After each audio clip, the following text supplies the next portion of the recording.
Hola, bienvenidos a Atrapados en Fotogramas, un podcast de cine. Aquí les estaremos hablando todo lo referente al séptimo arte.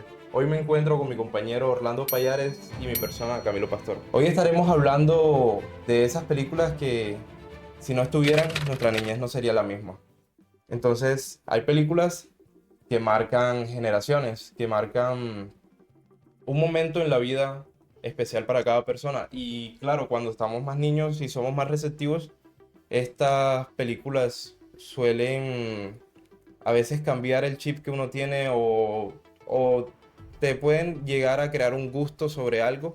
Entonces, hoy estaremos hablando sobre esas películas que marcaron una generación, que crearon un gusto en nuestras personas y en ustedes también para los que se sientan identificados. Entonces, como primer tema, estaremos hablando de películas que marcaron mi infancia. A mí, no sé si a ti también te pasó, pero a mí la primera película que a mí me marcó porque fue una de las primeras que me vi con mi papá, fue El Rey León. Y fue la primera película con la que yo lloré, literal. Porque, o sea, es una película muy emocional y más relacionándolo con el momento de que me lo estaba viendo con mi papá y es una película que habla mucho del tema padre-hijo. Entonces sí, esa fue una de las primeras películas con las que yo solté una lagrimita, la verdad. Y la primera película que yo creo que me hizo saltar del asiento fue Meteoro, marico. Y no sé si tú piensas lo mismo que yo, pero esa vaina es una convulsión visual de Sí, colores. claro. Y la animación no envejeció mal. Hoy en día me la puedo ver y me sigue pareciendo una película espectacular. Claro, yo más bien me preguntaría por qué no hicieron una segunda Un parte. remake. Sí, No, no, yo digo más bien una segunda parte de Meteoro Racer. La verdad, todo lo que giraba en el entorno del mundo ficción de Meteoro era muy bueno porque era como un Rápidos y Furiosos, pero versión adaptada para niños y había cosas exactamente. muy chéveres, muy buenas. Y además que en esa generación de ese momento, 2012, 2010, estábamos acostumbrados a que todo nos fuese muy colorido, ¿ya? Epa. Y yo creo que la mayoría de niños que vimos esa película, no sé, ¿sabes la diferencia entre cómo ves la vida cuando eres adulto y cómo ves la vida cuando eres niño? Y entonces que de una forma la ves más colorida y de otra forma la ves más opaca, más gris. Yo Ok. creo que eso contribuyó también a que Meteoro fuera la gran película que uno recuerda ahora mismo. Que de hecho fue un fracaso en taquilla, pero Ujú. uno la Hay mucha recuerda. gente que la tiene como en su corazón, o Sí, yo sea, también porque si no estoy mal, ella la pasaba mucho por Cartoon Network, Sí, ¿cierto? sí, sí, sí, claro. Entonces esa vaina, yo como la veía que estuvieran pasándola, me la veía entera otra vez y me la podía repetir 2 días seguidos. Y no es que esa película tiene para una segunda parte porque cuando la terminan, cuando se está acabando, no sé si tú te acuerdas que Meteoro descubre que el Corredor El X corredor es el X es el hermano. hermano. Entonces, o sea, eso tenía para más, No, claramente. sí, claro, y Meteoro es una película que tenía mucho trasfondo. La parte, o sea, tenía romanticismo, tenía ciencia ficción, tenía violencia, tenía sangre. O sea, tenía todo para hacer una muy buena continuación de película. Claramente. Bueno, y otra de las películas que a mí me marcó mucho porque era una película que también me hacía soltar lágrimas estando... Yo siempre he sido muy emocional con las películas, siempre había alguna que me soltaba una lagrimita. Era Tierra de Osos. ¿Sí sabes cuál es Tierra de Osos? Sí, claro. Esa película me parece una de las viejitas de Disney y así muy buena. Me Claro, parece y muy buena. además que trata, bueno, ya analizándola a fondo, porque ajá, cuando nos las vimos la mayoría de personas éramos pequeños, ¿ya? Y analizándola a fondo, Disney antes tocaba temas mucho más profundos en películas que eran bastante infantiles, ¿ya? Por Cla- ejemplo, La Tierra de Osos para mí es lo mismo que Metamorfosis de Kafka. El hermano se convierte en un oso a través de los rituales de la aurora boreal y toda la cuestión, Ujú. y es como que busca cómo seguir siendo útil para su otro hermano, ¿ya? Para mí más que todo eso es como habla mucho de los ritualismos, de los pueblos indígenas, pero también tú ves muy reflejado temas adultos, porque la metamorfosis es un tema de libro adulto, lo ves Ujú. reflejado en una película para niños, ¿ya? Claro que te deja su enseñanza y toda la cuestión, pero tú ves cosas muy adultas en ese tipo de películas. Cuando ya eres adulto, cuando eres niño, son solamente como que O disfrutas. sea, Para una, mí, Tierra de Osos era una película muy conservacionista, muy espiritual. conservacionista hablando porque en ese momento había la cuestión de conservar el medio ambiente. Yo no sé si tú te acuerdas que esa película se hizo mucho para los tiempos donde se hablaba de la extinción de las especies, Ok. de el conservacionismo de los polos, toda la cuestión. Ya, o sea, eso se ve también mucho en la película. Tú te das cuenta de que de un momento de la línea de cine de tiempo se empezaron a hacer muchas películas ecológicas, ¿ya? Como por ejemplo El libro de la selva, Ujú. Happy Feet. O sea, Happy Feet es una película muy bonita y de hecho es una de las que tengo aquí porque a mí me marcó mucho. Esa película me la veía demasiadas veces. Y Happy Feet te muestra claramente lo que es la explotación animal, porque si no te acuerdas hay una parte de la película donde al pingüino, pues el protagonista, él termina en un zoológico Claro. y puede ver cómo los otros pingüinos se les nota como zombies, como moribundos. Y, o sea, no sé, yo siempre que me acuerdo de esa escena de él en el zoológico, me entra como un pánico. Y no sé si es la película te trató de transmitir el pánico de sentirse encerrado en ese espacio pequeño que simula un lugar, De claustrofobia. exacto, Ujú. una sensación de claustrofobia. Bueno, pero Exactamente. después cuando tú te vas a los antónimos o a la parte contraria, tú ves películas también como por ejemplo Madagascar. Y son películas que marcaron la infancia de muchos. Y Madagascar es toda la cara contraria de lo que dice Happy Feet. Por ejemplo, en Happy Feet se trata mucho el ecologismo, toda la cuestión. Pero en Madagascar, básicamente la primera película es Alex el Rey León tratando de volver Hasta- nuevamente a su zoológico, nuevamente a su hogar. ¿Qué Pero le eso es pasa también a algo ese muy, estúpido? muy real de algo que le pasa a las especies verdaderamente Cuando son en la creadas en vida real, cautiverio. claro, cuando son creadas en cautiverio. Como uno solamente conoce ese mundo, el Ujú. animal solamente conoce ese mundo, quiere regresar a su comodidad, ¿ya? Ok. Pero eso que pasó en Madagascar, eso realmente no pasa en la vida real. Pero mira que estamos hablando de eso y estamos hablando de la misma línea de tiempo. Todas esas películas están en una misma línea de tiempo en la infancia. Yo me acuerdo de haber visto todas esas películas de animales en un momento muy específico de la vida donde había una fuerte posición con el ecologismo, ¿ya? Y la Ok. conservación de las especies. Claro, pues bueno, yo me vi un documental sobre Walt Disney. Bueno, no era un documental, era más que todo un video vida de Walt Disney. Y en ese video se hablaba mucho de que a él le gustaba mucho hacer historias que iban más a lo que era una mente madura. Me hago entender, historias como más adultas, pero tratando también de adaptarlas un poco a lo que sería la animación para poder venderla pues al comercio infantil.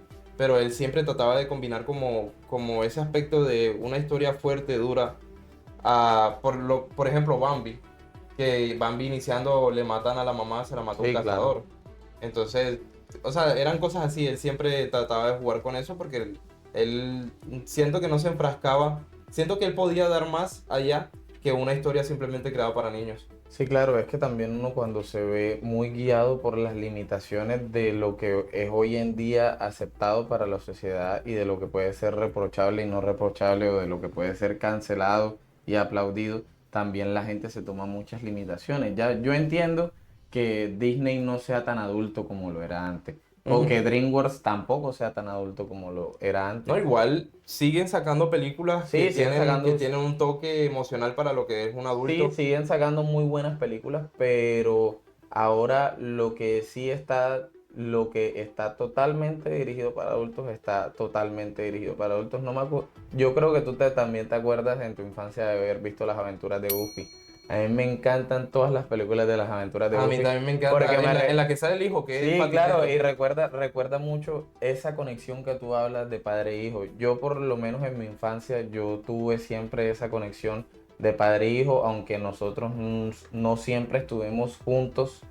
Tal vez cuando estábamos juntos eran mis mejores tiempos porque yo sentía y yo veo la película de Las Aventuras de Goofy y en parte veo mucho mi infancia. Así como Max también de pronto se sentía avergonzado en cierto momento de su papá, yo también me sentía avergonzado en cierto momento de mi papá. Pero después te vas a la segunda parte, que es la parte de la universidad, y tú te das cuenta que la manzana no cae tan lejos del árbol. Y tú Claro. te das cuenta que tú eres muy parecido a lo que, en este caso, lo que es tu imagen paterna.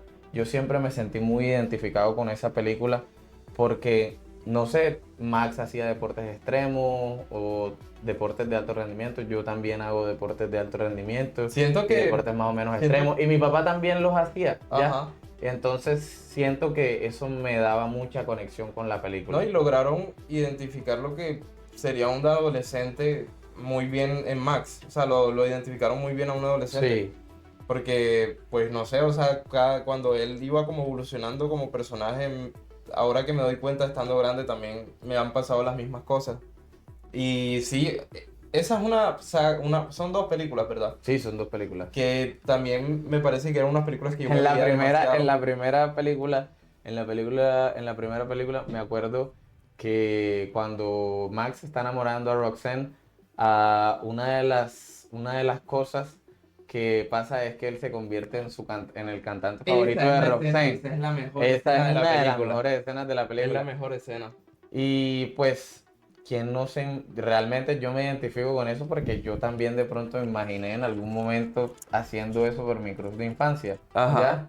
Y entonces uno se imagina ese tipo de cosas y se identifica a través de la película porque, ok, en preparatoria o en lo que es la escuela para nosotros, ¿ya? Lo que es la parte de bachillerato, uno se imagina y hace muchas cosas o piensa muchas cosas para cuando el sexo opuesto, o sea, busca relacionarse Yo ya creo- con el sexo opuesto. En cambio, en la segunda película ya no es tanto la relación con el sexo opuesto, sino es la relación de introspección con lo que tú quieres hacer en tu vida. Ok. ¿ya?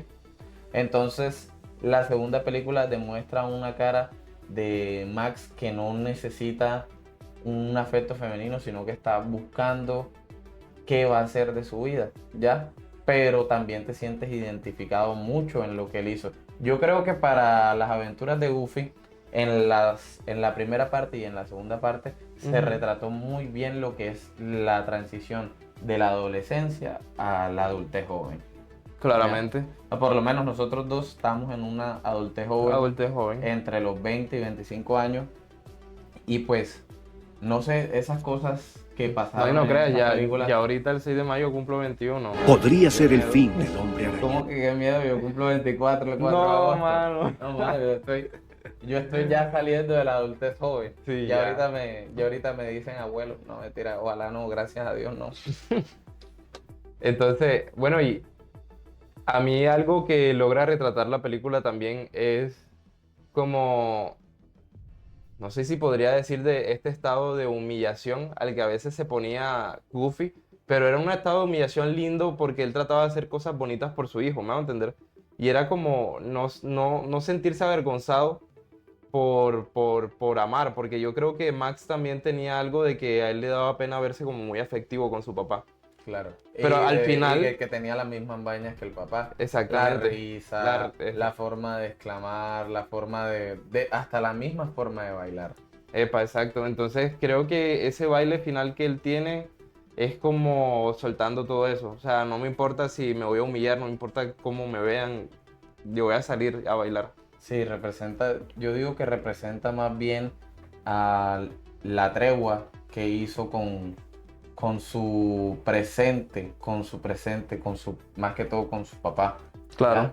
Esa tregua de, sabes que tú eres mi viejo, eso no va a cambiar, hagas lo que tú hagas. Yo recuerdo que más marcaron mi infancia, por ejemplo, mi primera película con la que solté una lágrima, no sé, y siempre soy muy afectivo con esta cuestión de los animales, Ujú. aunque nunca en mi vida he tenido un perro propio, ya, pero siempre eso como que me hace sentirme pequeño.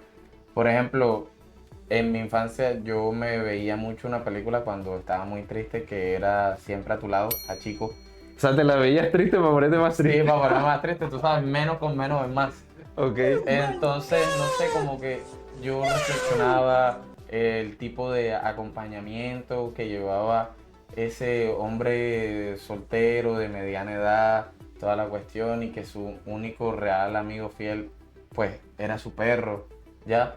No sé, es como que uno siempre en la vida, bueno, o hasta lo que yo llevo de pronto de vida en conciencia, uno siempre anda buscando esas conexiones como profundas, que sean para toda la vida, ¿ya? No, y es De que, pronto no solamente en la pareja, sino en todo lo que uno busca. Si tú te das cuenta, uno es muy de repetición, de consecuencia, de costumbre, ¿ya? Por ejemplo, en la película de Hachiko, el señor va a tomar café todos los días en la misma cafetería.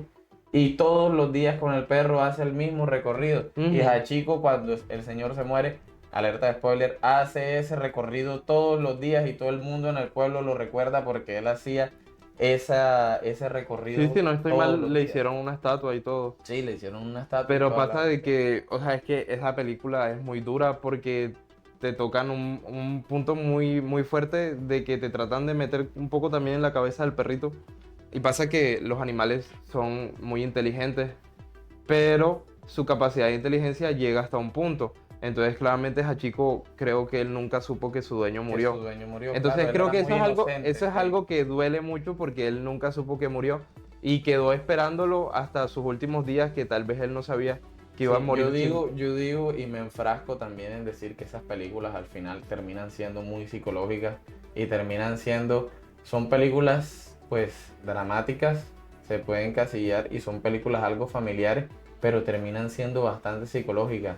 Entre uno ver algo que repudia y uno que le da como asco y ver algo que te hace sentir el corazón pequeño o que te hace sentir pequeño como lo es a Chico, yo creo que ese tipo de películas también pueden ser consideradas thrillers. Al final los thrillers son películas psicológicas que juegan con tu mente, ¿ya? Ese Ok, tipo de películas así muy tristes juegan con la mente de uno y más cuando se trata de los animales, porque los animales tienen una cognición limitada. claro. Los animales, yo digo que lo más parecido a un animal en un ser humano, claro, obviamente trazando los límites de lo que es un ser humano y lo que es un animal, Ujú. pueden ser las poblaciones indígenas. Por ejemplo, en la Sierra Nevada de Santa Marta tenemos a los Kogi, que ellos tienen un mundo, para ellos lo que es el mundo real y el mundo espiritual de ellos. Para ellos se dividen esas dos cosas, pero los Kogi son una población inocente, ¿ya? Ok, Inocente. Para ellos todo lo que sea el mundo exterior es profano, es impuro, ¿ya? Lo mismo que pasa con las películas de los perros. Por ejemplo, también mi amigo Enzo, no sé si te la has visto, no, esa no la conozco. él se las recomiendo para la gente que le gusten los autos, para la gente que le gusten las carreras, todo esto. Básicamente, en la película Mi amigo Enzo, el dueño de Enzo, que es un Golden Retriever, quiere ser un piloto de carreras y él tiene su taller, toda la cuestión y adopta un perro y este perro lo lleva toda su vida y este perro básicamente ve los momentos más felices de su vida. Cuando tiene su primera hija, cuando tiene su primera novia firme, novia que se convierte de hecho en esposa y pasa también la muerte de la esposa y es una cuestión muy triste porque sí, el perro sabe todo lo que pasa, el perro sabe todo lo que pasa, pero no sabe hasta qué punto deprime eso a la persona, ¿ya? Los perros solamente quieren jugar, quieren vivir su mejor momento en el Claro. momento que estén en la vida. Yo creo que esa es una de las cosas más nobles de las mascotas. Las mascotas solamente viven una sola vez. No, y es que una mascota, lo triste de saber que hay personas que son violentas y tienen mascotas es que pasa que una mascota nunca te va a odiar o algo por el De hecho, estilo, pero en esas películas lo más común es que pasa que de pronto les pasa algo malo a las mascotas y la mascota otra vez vuelve. exacto. Y el dueño otra Por vez eso vuelve le y se llaman monta la por eso mascota. le llaman uno de los animales más fieles, pues. Claro. Y bueno, hablando de películas de mascotas, una que creo que me marcó mucho cuando me la vi fue Marley y yo. No sé si sabes cuál es. Es que el protagonista adopta un labrador y también es algo parecido como lo que cuentas de mi amigo Enzo porque el protagonista es periodista y la esposa creo que sí es como ama de casa y ellos tienen 3 hijos y el perro mira, o sea, está pendiente de toda la vida de ellos y pasa de que en la película te muestran a Marley, que es el nombre del perro, como un perro muy desastroso, vuelve todo mierda, no hace caso a nadie y ya a los finales de la película ya está más viejito. Entonces él sale con el perrito y comienza como a decirle de que ya lo nota más cansado, ya no es el mismo de antes. Entonces es fuerte, es algo duro. El perrito al final termina muriendo por una torsión en el estómago, si no estoy mal. Y la última escena en la que vemos al perrito es que él ya lleva como para eutanasiarlo porque toman la decisión y es él agarrándole la patica al perrito y muestran como una escena del ojo del perrito cerrándose. Entonces ellos, o sea, ¿a qué niño viendo eso no le va? Sí, claro, yo digo que esas películas al final terminan siendo eso, son muy tristes, son muy psicológicas, ¿ya? Sí. Si una película de esas no te hace llorar es porque realmente no has tenido una conexión tan profunda como lo es tener una mascota. Yo digo que esas películas acuden al recurso de la pornomiseria. Si no estás familiarizado con el término de pornomiseria, es exponer algo muy crudo para que la gente tenga una reacción sentimental, o como por ejemplo de ternura, de lamentación, ¿ya? En este caso es un poquito más de lamentación y ternura. Por ejemplo, uno cuando ve en cualquiera de estas películas ve a los perros haciendo algo muy terno, enseguida uno como que se le ablanda el corazón, Claro. ¿ya? O cuando pasa eso que tú decías que es una escena, yo digo que bastante cruel, a mi parecer, y Sí. bastante que te raya la mente, que te muestren al ojito del perro cerrándose y al mismo tiempo se vaya terminando la película. Es un recurso de la pornomiseria porque al final tú estás generando una escena muy triste para generar una reacción. Bueno, y hablando de lo que son las conexiones con los animales, yo pues sí, toda mi vida he tenido animales, pero realmente, o sea, siendo sincero, cuando estaba más pequeño, claro, tuve una conexión con ellos y yo lloré mucho una mascota que tuve que murió envenenada, pero, pero creo que la que más sufrí fue ahora ya grande, bueno, aquí lo tengo tatuado, el gatito, que él se llamaba Bagheera y él estaba muy enfermo. Entonces él, o sea, voy a llegar a la parte final enseguida porque él ya estaba como en las últimas y yo me acuerdo que yo lo traje del veterinario y él durmió ese día en mi cuarto y yo estaba, o sea, yo ya sabía que algo estaba mal, marica, porque yo le eché yo le compré el churu y se lo eché porque él no estaba comiendo casi. ¿Tú sabes cuál es el churu? El que es como para la Mercy. Sí, exactamente. Yo se lo eché y yo sabía que él no estaba como muy bien porque yo al rato lo vi y tenía hormigas en la boca. O sea, él no estaba comiéndose lo que yo le echaba en la boca y las hormigas como que se le montaron y se lo estaban comiendo. Pero, o sea, él estaba vivo. Y yo le limpié la boca, le quité las hormigas y lo puse como en un potecito, en una cajita con una manta para que no se moviera de ahí, para que no se estuviera moviendo porque se movía muy extraño. Entonces, como a medianoche, yo escucho un ruido extraño y me despierto y lo vi que estaba convulsionando, marica.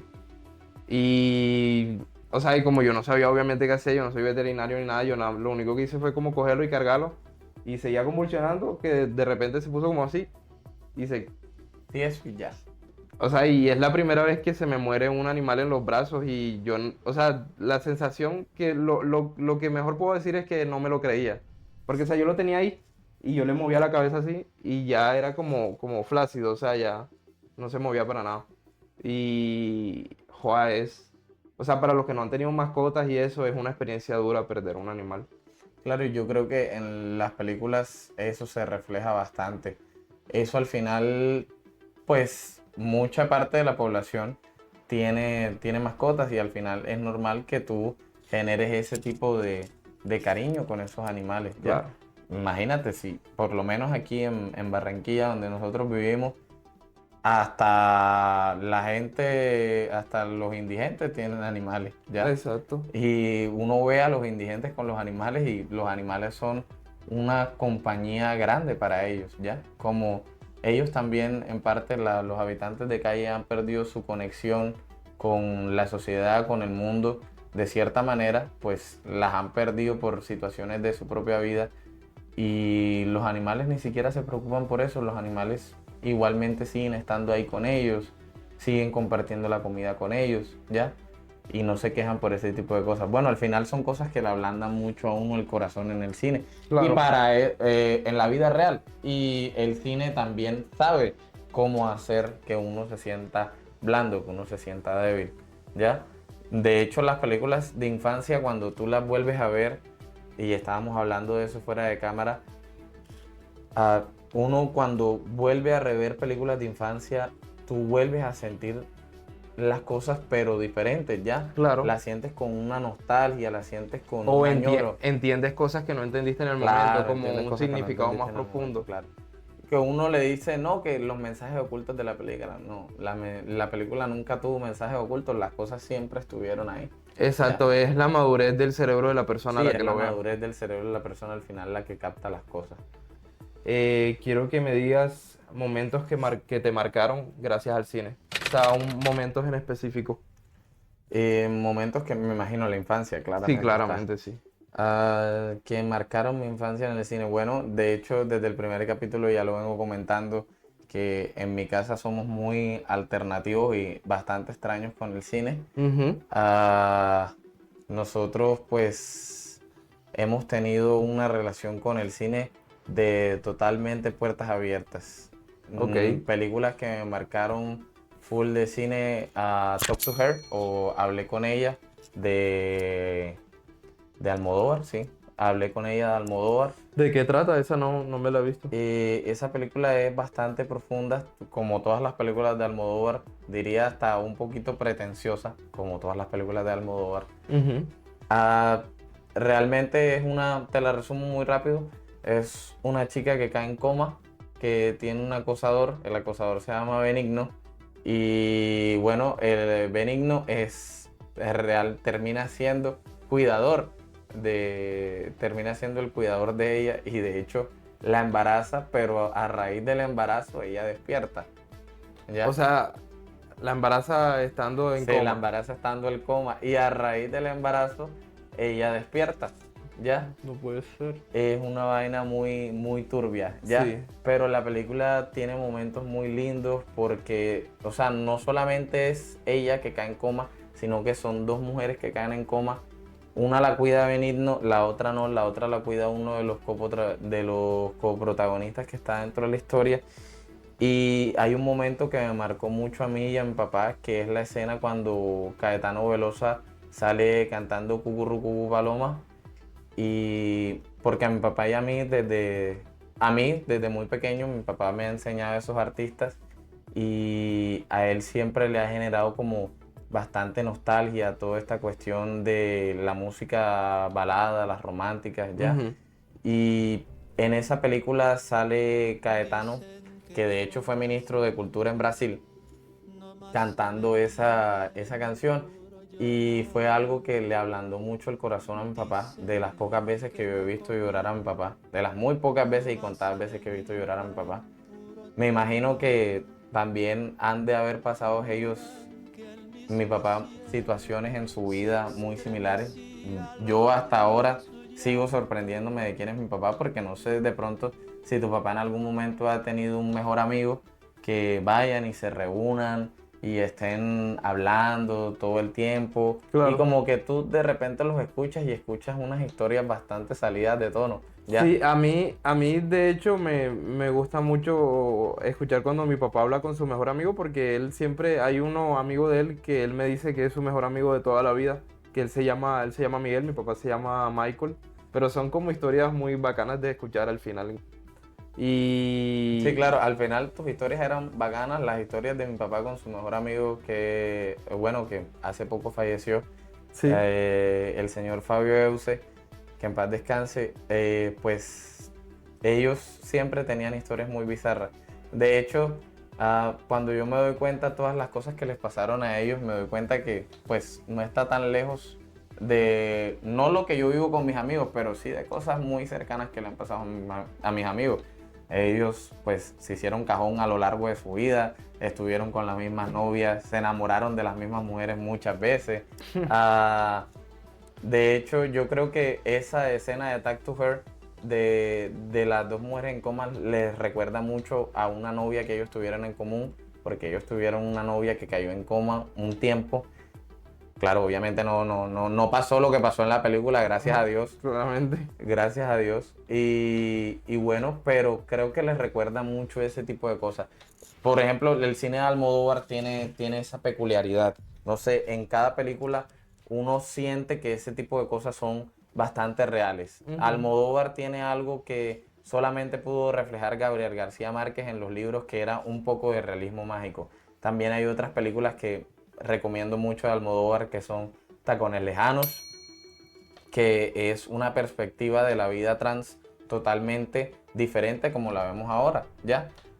Pues de hecho la reivindicación de la población y de la comunidad LGBTI no viene desde ahora, viene desde los años 80, desde los años muy atrás, ¿ya? Claro. De hecho en España lo que son todos los movimientos trans y LGTB tienen un problema muy grande, que es que no se afianzan con su pasado, ¿ya?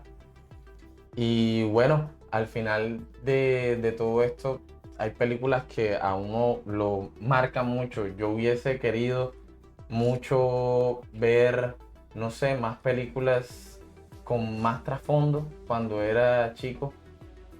Y bueno, de las pocas películas así, sin tanto trasfondo que yo me veía, Shrek, obviamente, una de las mejores, el Shrek. El Shrek. Creo que puede que sea una de las primeras películas que, digamos, que me hizo cagarme de la risa. Sí, yo sí Porque creo. es una película muy chistosa. Hasta un adulto le caga de la risa a Shrek. Es muy buena, es muy chistosa. Sí, es muy buena, es muy buena. De hecho, después cuando tú sacas los paralelismos de el mundo fantástico de DreamWorks, Claro. y pasas a la vida real, tú te das cuenta que todo el mundo tiene algo de Shrek. O sea, todo el mundo quiere tener a su damisela, todo el mundo quiere tener a su amigo el burro. Creo que la historia Ya. trata como de poner estas historias diferentes, fantasiosas, en un plano muy real, como muy actual, porque tú te acuerdas de que Nunca, Nunca Jamás era como si fuera Hollywood y ahí estaban las estrellas de las películas. Y bueno, uno de los momentos que a mí me marcaron más fue que mi papá se divorció de mi mamá hace rato. Entonces él hacía mucho esto de recogerme y durar como todo un día viendo películas con él. Pero era literal viendo películas todo el día y yo creo que ese es el gusto que le cogí. Creo que mi papá me ayudó a que tuviera este gusto que tengo ahora mismo por las películas, porque podía verme, me acuerdo una vez que él compró, porque él compraba en CD a un señor en el centro. Él compró todos Sí, los... todos tuvimos el CD pirata. Sí, literal. Él compró toda la saga de Harry Potter, todita. Y nos la vimos y me convertí fanático automáticamente, como con 11 años de Harry Potter, porque cuando yo veía en la televisión porque habían canales, creo que era TNT, o no sé si era Universal, ¿cuál es el que era? No, era Universal. Era Universal, sí, que Universal. salía la propaganda y decía, mañana tendremos saga de Harry Potter de tal hora a tal hora. Me la veía toda, todita. Hizo que le cogiera un gusto también a las películas de magia y cosas por el estilo, porque me vi todas esas películas con mi papá. Y también una película que me acuerdo que marcó un momento, porque aún me acuerdo, es que había una amiga de mi mamá a la que yo a veces me iba a su casa porque ella tenía un hijo de la misma edad que yo y nosotros jugábamos mucho y hubo como, no creo que haya sido una semana, lo recuerdo como una semana, pero seguro fueron como 2 o 3 días que yo me quedé a dormir en la casa de ella y hicimos bolis y los vendimos en el barrio. Y con lo que ganamos de esos bolis nos fuimos al cine y nos vimos Intensamente uno. Entonces es como, no sé, haber trabajado para poder verme la película estando chiquitico es un recuerdo que me gusta y lo tengo aún marcado bastante. Claro, en la memoria. imagínate, tú dices Intensamente uno cuando eras chiquitico. Yo me acuerdo que cuando tenía Intensamente, que cuando salió Intensamente uno, ya yo tendría que como 18 años. Ya. Sí, claro, hay una diferencia No, de edad pero espérate. no tan grande entre tú y yo. Yo creo que tendrías menos. Porque yo también recuerdo Intensamente uno pronto, pero Yo recuerdo Intensamente uno bastante pronto, la verdad. vamos a buscarlo, espérate. 2015. Sí, eso está aquí mismito. Pues- O sea, sí, hace 10 años Ajá. Hace 10 años, pero hace 10 años también O sea, hace conservábamos una diferencia de edad. Yo tenía 10 años. Hace 10 años menos yo tenía... Como 14, Sí, ¿qué? 14 Tenías años. 14. Sí, tenía 14 O años. sea, de 10 años era un niñito. Sí, sí, 10 años tú eras un niñito, 14 años yo era un preadolescente. Exactamente. ¿Ya? Yo no estaba, de pronto, en mi etapa de preadolescente, yo no estaba tan enfocado en verme intensamente, sino de pronto ya en subir de nivel. Claramente. No sé, yo siempre he estado, que no sé si es una ventaja o es una maldición realmente, pero siempre he estado muy influenciado por cine muy adulto, ¿ya? Sí, no, obvio, o sea, por lo que es la cultura del hogar de tu casa que me cuentas, por las películas que se ven, obviamente. A mí otro momento que me marcó mucho de estos días en los que yo iba a verme películas con mi papá, es que él me presentó lo que serían las cintas de Step Up. ¿Sabes cuál es Step Up? Las películas de baile, Ujú. de breakdance. Ahora mismo, una de mis películas favoritas, que al final, hoy en día, mi favorita es Step Up 3D, se llama. Step Up 3D, aquí la pondré. Es mi película favorita de todos los tiempos de baile. Muy buena, de verdad. Es de mis favoritas y me marca mucho porque yo me acuerdo de mí muy chiquitico, de que yo me bajaba de la cama y yo me ponía a bailar. O sea, yo me ponía a imitar los pases de baile de breakdance que salían en la película. Ok. Y, o sea, yo siempre toda mi vida soy muy bailarín. Tú me conoces a mí Sí, claro. cuando hemos salido de fiesta. Cuando estamos por fuera de cámara, sí. Exactamente, y sí, esa es una película que me marca mucho porque, o sea, más que todo, esos momentos que tuve con mi papá viendo películas, gracias papi, me marcaron mucho porque son momentos que recuerdo muy lindos y a mí siempre me ha gustado mucho ver películas, es uno de mis planes favoritos hoy en día y creo que es gracias a eso, sí. Personajes con los que me sentí identificado en mi infancia. ¿Quieres comenzar tú o yo? Comienza tú.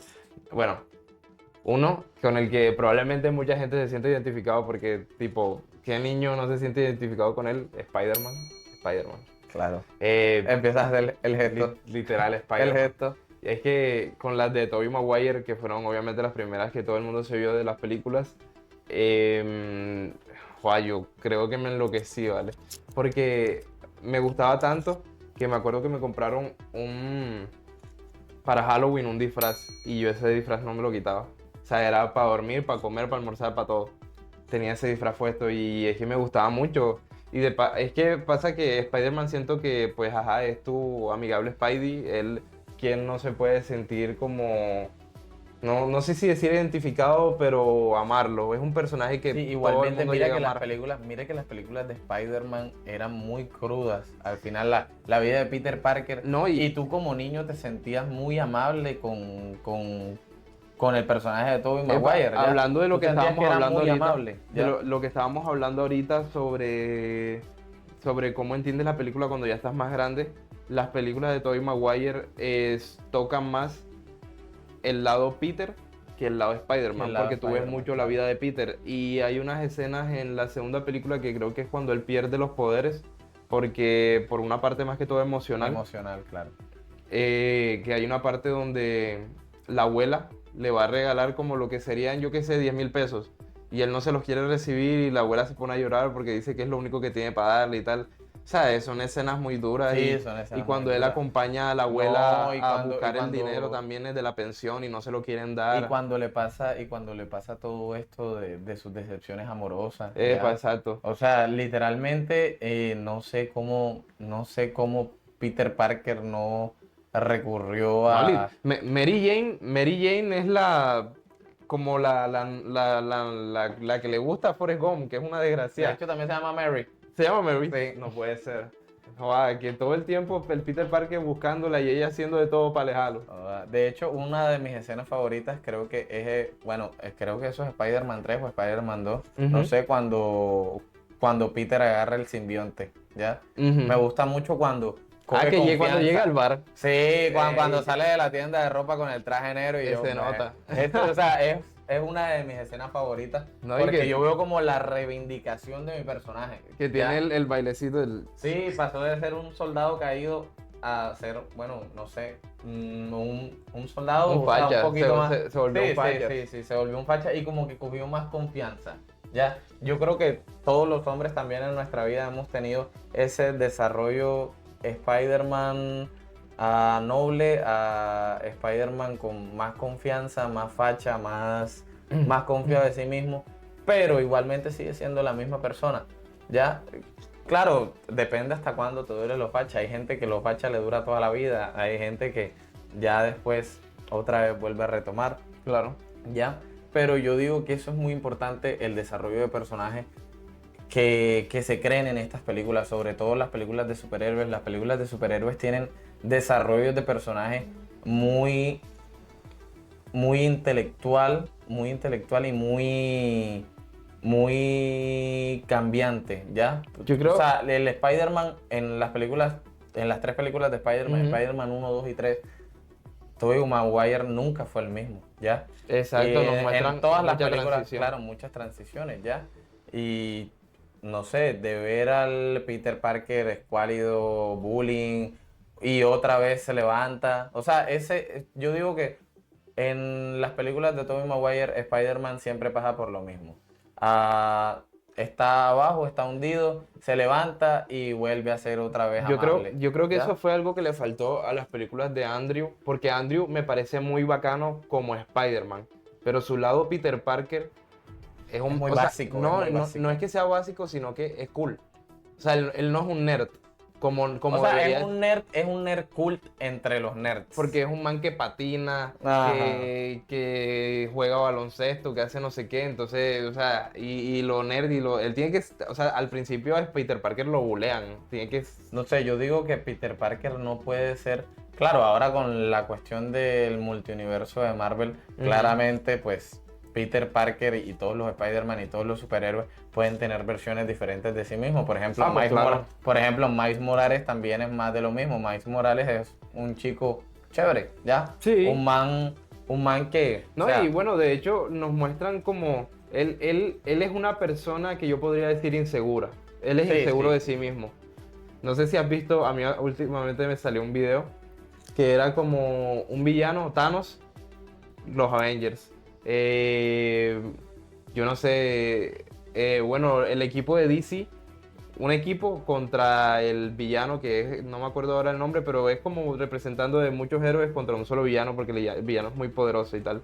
Pero Spider-Man sus villanos son los siete siniestros, o sea, es un héroe contra 7 contra villanos. 7 villanos, claro. Entonces él, o sea, siento que es un superhéroe de admirar y me parece como muy obvio de que muchas personas se sientan como atraídos hacia él. Y creo que fue algo que me pasó en mi niñez, también por la serie que hubo en Disney XD, creo que fue sobre Spider-Man, que era animada. Sí, Amazing Spider-Man. Amazing Spider-Man, que esa película, esa serie me la vi de que inició hasta que se acabó, muy Sí, buena. muy buena.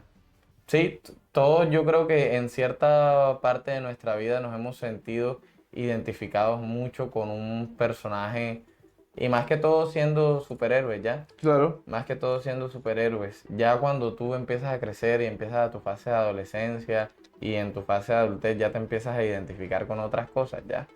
A mí en cierto punto, que va a sonar cancelable, bastante cancelable, pero en cierto punto me hubiese gustado ser, no sé, por ejemplo, ahora en mi adultez a mí no me hubiese gustado ser tipo Spider-Man o nada de eso, sino que tú Claro. te piensas más bien la vida del actor.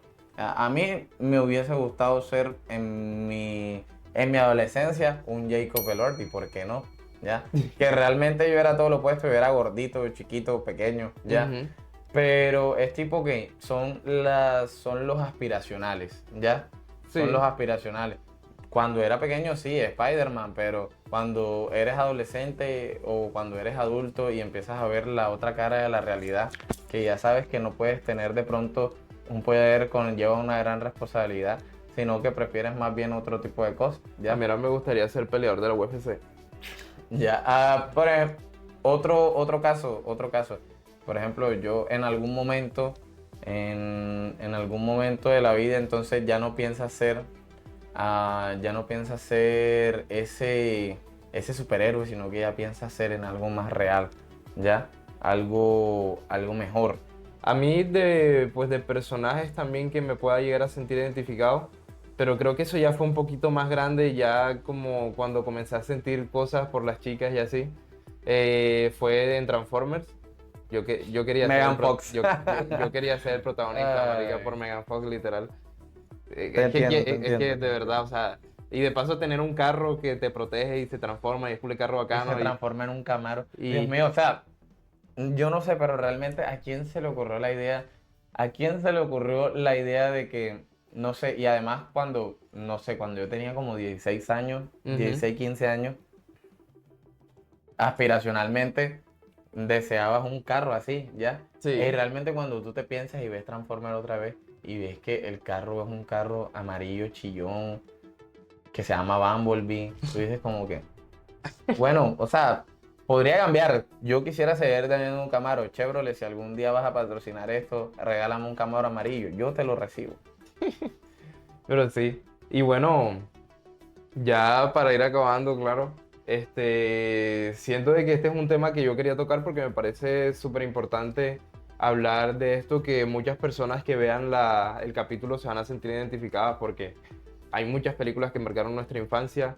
Una mención honorífica a Trons, que no... Tron, a Tron. A Tron. A Tron el legado, que no la mencionamos, pero es una película que pues a muchas personas la marcaron y a mí me gustó. Y que de hecho Hablando va a salir su segunda parte, Tron Hades. Tron Ares. Tron Ares. Va a salir muy pronto, entonces por eso también la quería mencionar. Y pues nada, que los que se quedaron todo este capítulo viéndonos hablar allí, paja, gracias, muchas gracias. Y que me sigan en mis redes, en Instagram, TikTok y Facebook, salgo como Atrapados en Fotogramas. Y nada, que sigan pendientes, le den a seguir y a la campanita para que estén atentos a cada capítulo que estemos montando. Y bueno, muchas gracias, Orlando. De nada, Rey. Espero que se queden atrapados en Fotogramas. Chaito.